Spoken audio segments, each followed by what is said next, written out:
현근택 변호사 같은 경우에도 큰 문제가 있죠. 사실 뭐 여러 가지 뭐 진실 공방까지 들어간 것 같은데 지금 최악의 사태가 진실 공방으로 들어간 거라고 봅니다. 근데 본인이 뭐 사과 문자도 보냈다라고 제가 기사에서는 본 것 같은데 뭐 진실 공방도 할 게 있습니까? 근데 현근택 변호사의 페이스북에 본인의 입장문을 발표했거든요. 네. 그러니까 본인은 지금 기억이 안 나는 상태고 그 후보가 연락이 와서 뭐 어저께 우리 비서님한테 실수를 했으니까 빨리 사과 문자를 보내라 뭐 이런 식으로 했나 보더라고요. 그러다 보니까 사과 문자를 보냈고 또 다른 이야기를 하면 2차 가해다라고 해서 말을 아꼈다고 하는데 본인 입장문을 봤을 때 이렇게 충분히 뭐 진실 공방을 할 수 있겠다라고 생각을 하는데 분명한 피해자는 존재하기 때문에 네. 여기에서 진실 공방으로 들어가면 오히려 더 큰 문제를 야기시킬 수 있어서 이 해당 문제를 빨리 사실 윤리감찰단에서 지금 당에서 조사가 들어갔거든요. 네. 그러니까 이 조사가 끝나는 시점을 좀 봐야 될 것 같습니다. 그 이후에는 아마 적절한 징계 조치가 일어나지 않을까 싶습니다. 근데 이제 성문제 하면은 사실 민주당이 굉장히 좀 언급하기조차도 좀 조심스러울 거예요. 상당히 과거에 여러 논란들이 있었고 저는 민주당의 그런 성문제 이게 뭐 민주당만 있었던 건 아니지만 네. 상당히 많은 분들이 이게 기억을 하시는데 저는 그 피해 호소인이라는 그 프레임 자체는 굉장히 잘못됐다라고 생각을 하는데 네. 이번에도 이렇게 피해자가 나왔고 또 현근택 변호사가 뭐 일부 본인이 억울한 면이 있다 하더라도 네. 이런 식으로까지 그 본인이 사과하는 문자까지 이제 보낸 걸로 알고 있거든요. 그렇다면 여기에 대해서는 민주당이 읍참마속을 하고 또 강도 높은 쇄신을 통해서 이걸 정리를 해나가야 그 이미지를 벗어나고 실제적으로 변화했다는 평가를 받지 또 여기서 현근택 변호사가 또 찐명이니 친명이니 해가지고 이걸로 우왕좌왕하면요 뭐 과거 논란 다 소환이 될 거기 때문에 저는 신속하고 정확하게 국민 눈높이에서 처리하는 것이 바람직하다 저는 그래서 생각합니다. 아마 그대로 넘어가지는 않을 것 같습니다. 이미 피해자는 나와 있는 것이고 이것이 잘못 접근하면 정말로 더 큰 2차 문제를 생기게 할 수 있기 때문에 현 변호사 같은 경우에도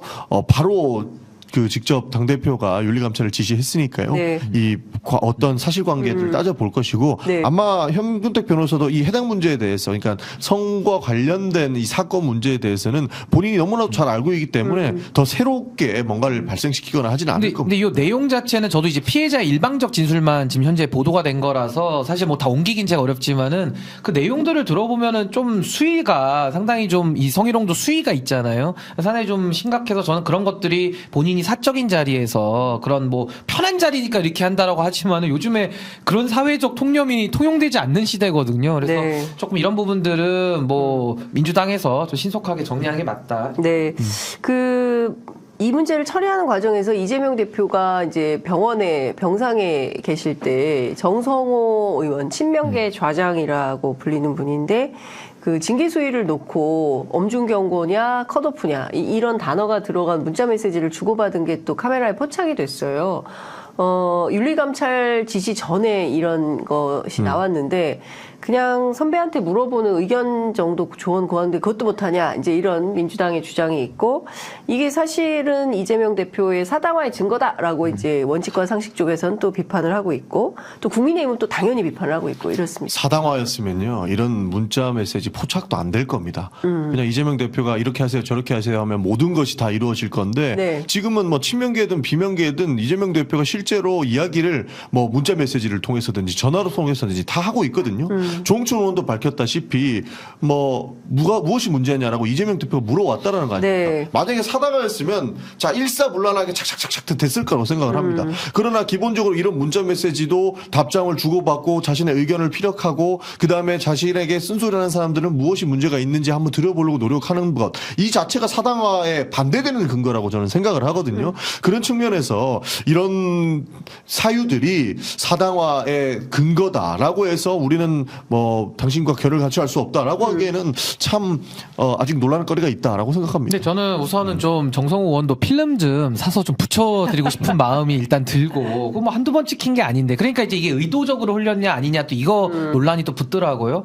그리고 저는 이재명 대표가 왜 병상에서 그 텔레그램 하냐 그런 지적은 너무 우스꽝스러운 거예요. 그럼 병원에 있으면 뭐 합니까? 뭐 계속 가만히만 있어요? 당연히 뭐 텔레그램도 할 수 있고 전화도 할 수 있는 거니까 그런 공세로 가면 이건 부적절하고요. 네. 전 여기에 문제의 본질이 뭐냐면은 윤리감찰단이라고 하는 그러니까 쉽게 네. 말하면 윤리위원회는 당에서의 검찰과 법원 같은 기능입니다. 그렇죠. 그러니까 쉽게 말하면 당대표도 임명은 하지만 그 과정에 대해서는 징계 영향 이런 양형 같은 거를 논하는 것 자체가 부적당합니다. 네. 과거에도 그 그 유상범 의원이 윤리위 부위원장 하면서 정진석 비대위원장하고 문자 나눴던 게 또 나와가지고 네. 비판을 받았거든요. 똑같은 거죠. 그러니까 현근택 부원장에 대해서는 찐명으로 알려져 있기 때문에 이재명 대표와 너무 가까우니까 오히려 거기에 대해서는 더 말을 삼가야 될 필요가 큰 거죠. 네. 근데 거기에 대해서 정성호 의원하고 이런 얘기를 나눴다는 것 자체는 윤리감찰단이라는 것의 직무적 독립성 네. 여기에 대한 심각한 침해이기 때문에 이건 사당화 논란보다 더 심각한 문제다. 그러니까 저는 어떻게 되면 이재명 대표는 본인 사람들에 대해서 징계 양형을 논하고 산다고 짜고 치는 고스톱이라는 그 비판을 받을 수 있거든요. 그러니까 손을 띄셔야 돼요, 제가 볼 때. 네. 그러니까 사실 그 윤리감찰단이 당대표 직속기구거든요. 네. 그래서 실제로 무엇 문제가 있을 때 다른 사람들을 거치지 않고 윤리감찰단의 의견이 당대표한테 직접 올라가고 지도부에서 논의가 되는 구조입니다. 사실 양형 기준 이까지 들어가면 좀 과한 것 같은데 실제로 우리 현근택 변호사. 아니요. 정성호 의원 같은 정성호 경우에는 의원? 이 정도면 강력하게 징계해야 됩니다. 빨리 조사를 착수시키십시오. 라고 이야기를 하는 거예요. 네. 그러면서 내가 봤을 때 지금 이 선거 앞두고 이런 사건이 생기면은 큰 문제가 생기니까 빨리 당대표가 지시를 해라. 라고 네. 의견을 주는 거거든요. 네. 여기에서 그러면 어느 수준이 좋겠습니까? 라고 의견을 묻는 형태이지 않습니까? 네. 그러다 보니 이렇게 이 문제 가지고 논란이 된 것 같은데 저는 오히려 이런 것도 물어보고 실제로 윤리감찰단에서 조사를 한 이후에 네. 당대표가 보고받고 지도부에서 적절한 징계 수위를 논의할 겁니다. 그래서 그 전에 있었던 양형 기준이 아니고 네. 이거는 어떠한 수준의 어떠한 심각성을 가지고 있는지에 대한 의견 전달이었던 거지 양형 기준은 지도부가 논의를 할 것이다. 아니 근데 네. 이게 구체적 사안에 대해서 그런 식으로 개입하기 시작하면은 예를 들어 한동훈 장관도 법무부 장관 시절에 A 사건에 대해서 이렇게 양형이 이렇게 구형하면 어떨까요? 그게 드러난 거랑 똑같은 거거든요. 그러니까 이거는 저는 뭐 실드 쳐서 될 건 아닌 것 같고 잘못된 건 잘못한 거고 당무를 보는 거에 대해서 우리가 시비 거는 게 아니잖아요. 네. 비판하는 게 아니고 이런 현근택 변호사의 구체적 사건에 대해서 징계의 수위가 어느 게 적당하냐라는 걸 물어보고 소통을 했다는 것 자체가 문제죠, 사실은. 근데 이런 게 들켜가지고 바깥으로 나와버렸으니 그런 거에 대해서는 윤리감찰단의 그 직무적 독립성과 그 신뢰 여기에 대한 거는 좀 많이 무너지는 거 아니냐. 이런 건 자제하셔야 되는 거예요. 뭐 무슨 말인지는 충분히 이해하겠습니다. 구체적 사건이니까. 네. 구체적 그러나 이제 문제의 심각성 정도로 알겠습니다. 정성호 의원이 알려줬다. 네, 아. 저희가 또 조만간 정성호 의원 또 모셔서 말씀드릴 기회가 있으니까 외교부 당사자 얘기 듣는 게 제일 당사자에게 직접 그렇죠. 여쭤보도록 하겠습니다.